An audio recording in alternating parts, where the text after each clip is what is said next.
आज मैं गोपालकोट जो एक हमारे प्रसिद्ध पुराने राजे महाराजाओं का जो किला था और अब वहाँ पर एक वर्तमान में एक मंदिर बन गया है। यहाँ से करीब 15 या 17 किलोमीटर दूर होगा, जंगल के बीच में, और बहुत चढ़ाई है। करीब यहाँ से 5 किलोमीटर तो सीधी चढ़ाई है, उसके बाद 5 किलोमीटर, यहाँ 7 किलोमीटर एकदम खड़ी चढ़ाई है।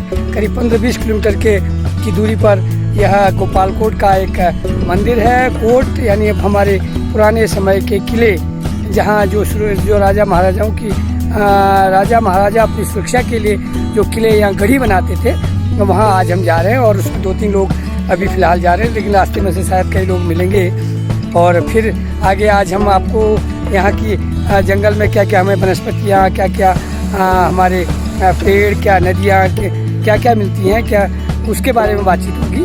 और वहाँ पहुँचने पर वो जो गोपालकोट का किला है वो कैसा है, उसमें क्या क्या चीज़ें हैं और कितना पुराना है, और वहाँ की पुजारी, वहाँ के लोग, तमाम लोगों से बातचीत करेंगे। दूसरी तरफ का जो इलाका है उसको चकोटिया, जो अल्मोड़ा ज़िले में इसमें है, वहाँ से वो दिखता है, और वहाँ का जिक्र होगा। और वहाँ का जो वाटरसेट का पूरा जो इलाका है, उधर रामगंगा मिलती है चकोटिया में, और इधर हमारी ये गरुड़गंगा जो बनती है उसका भी हम जिक्र करेंगे।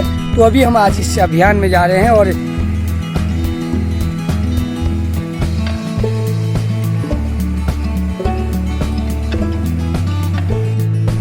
हम अभी 2 लोग गोपालकोट मंदिर की तरफ जा रहे हैं, जहाँ जो पुराने राजा महाराजाओं का किला हुआ करता था। आज हम वहाँ घूमने भी जा रहे हैं और उसकी जांच पड़ताल करके आते हैं कि किले के अवशेष कितने रह गए हैं, किला क्यों प्रसिद्ध था, क्या वनस्पतियाँ हैं। तो हम आगे फिर आपसे बातचीत होगी। अब हम बंतोली गांव में पहुंच गए हैं, और बंतोली गांव से आगे बढ़ते हुए अब यहाँ सड़क भी आ चुकी है बंतोली गांव में।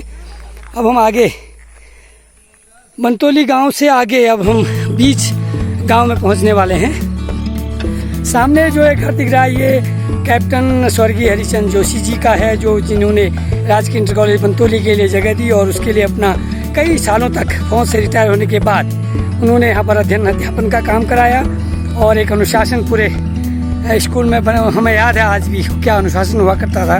और हमने इस स्कूल के लिए जो इंटर कॉलेज आज है, उसके लिए हम नदी से हम श्रमदान किया करते थे, पत्थर ढोलते थे, और पर जोशी जी की याद सदा आती रहेगी।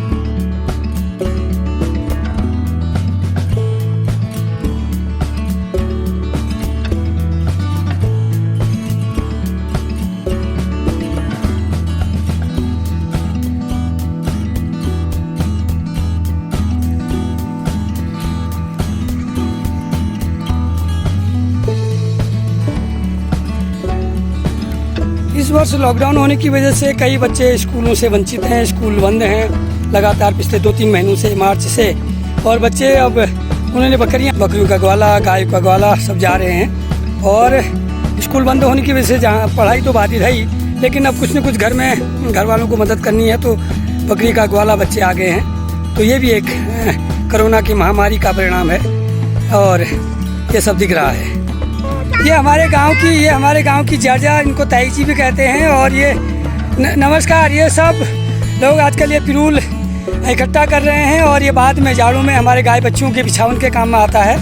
और इसी से हमारी गोबर, गाय जो जैविक खाद जो बनाते हैं, बिछावन और गौमूत्र से, गाय के गोबर से बनता है।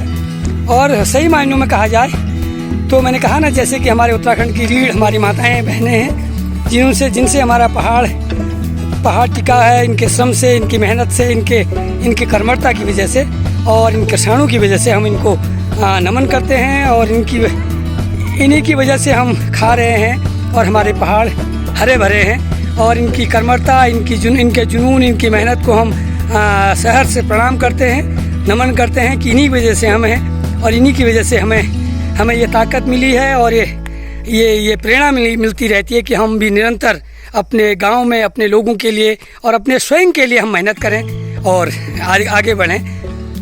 ये अभी हम रणकुड़ी और बंतोली की सीमा के बीच में हैं, और गोपालकोट के इस वन पंचायत रिठाड़ के जंगल में ये महिलाएं पिरूल इकट्ठा करने का काम कर रही हैं।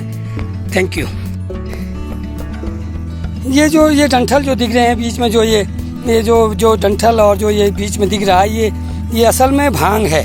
भांग का जो इसको मसल के इसमें से बीज निकाला जाता है, प्लस इसमें से जो काला सोना कहते हैं, चरस कहते हैं, वो भी इससे निकाली जाती है, जो बहुत इसकी कीमत हुआ करती है। ये अभी यहाँ पर हो सकता है कि किसी जो ग्वाले हैं या कोई और युवा लोग हैं किन्होंने ये जमा करके इसको मसल के इसमें से अतर निकलती है, चरस निकलती है, और इसको फिर बड़े चाव से लोग पीते हैं और शायद इसका नशा भी होता है। ये दिखा रहे हैं आपको हम, ये कर रखा है। इसका भी ये भी एक बुराई के रूप में हमारे युवाओं के बीच में सामने आ रही है, और जिससे जो लती जो इसके आदी हो जाते हैं तो इसका बुरा प्रभाव हमारे बच्चों पर, हमारे युवाओं पर भी पड़ रहा है। ये कट्यू की जगह है। अब हम बंतोली गांव के बीच में पहुंच गए हैं, और असल में बंतोली और हमारे पूरे देवनाई घाटी की एक पुरानी परंपरा रही है कि यहाँ होलियों के समय में पहले पूरे इलाके की होलियाँ बंतोली में आया करती थी, और इन हो गया है, और यहाँ पर होली हुआ करती थी पूरे इलाके की। सभी लोग यहाँ नंगारे निशानों के साथ आते थे, जो मुझे याद है। और इस मंदिर, ये जो हमारे इष्ट देवता कुल देवता का मंदिर है हम सब का और जोशी जी परिवार का, तो यहाँ पर होली गायन होता था। यहाँ पर होली गाई जाती थी, मिठाई खाई जाती थी, आलू के गुटके और तमाम चाय पी जाती थी। और यहाँ से जब यहाँ पर सब पूरे इलाके के लोग नंगरे निशान के साथ जोशी जी को मिलने कहना चाहिए, या उनकी जो एक हमारी परंपरा थी उनसे मिलने आते थे, उनको सम्मान देते थे। स्वर्गीय कैप्टन हरिचंद जोशी जी और स्वर्गीय उमेशचंद जोशी जी के घर पर आते थे, और यहाँ होली होती थी, यहाँ दुकानें लगती थी, और होली गायन और खूब हंसी मजाक के साथ होली में पहले दिन चतुर्दशी के दिन या त्रयोदशी के दिन पहले दिन यहाँ आया करते थे, दूसरे दिन कोट मंदिर भ्रामरी में जाते थे। और हमें आज भी याद है, और हम जोशी जी को, उन सब को, उनके सब पूरे परिवार को, और कैप्टन हरिचंद जोशी जी और स्वर्गीय उमेशचंद जोशी जी, उन सबको नमन करते हैं, याद करते हैं, प्रणाम करते हैं। और वो सुनहरी पुरानी यादें हमें आज भी ताज़ा हमारे जहन में वापस आ रही हैं, और सबको नमन करते हुए आगे हम गोपालकोट की ओर प्रस्थान करते हैं। बहुत धन्यवाद, शुक्रिया। ये लोग गोपालकोट से वापस आ गए हैं जहां हम लोग जाने वाले हैं, और ये सब लोग, यात्री लोग और घुमक्कड़ लोग पहुंच गए हैं। नमस्कार सबको। और सब कैसे हैं आप लोग? सब बढ़िया? कैसा रहा फिर? कैसा रहा वहाँ?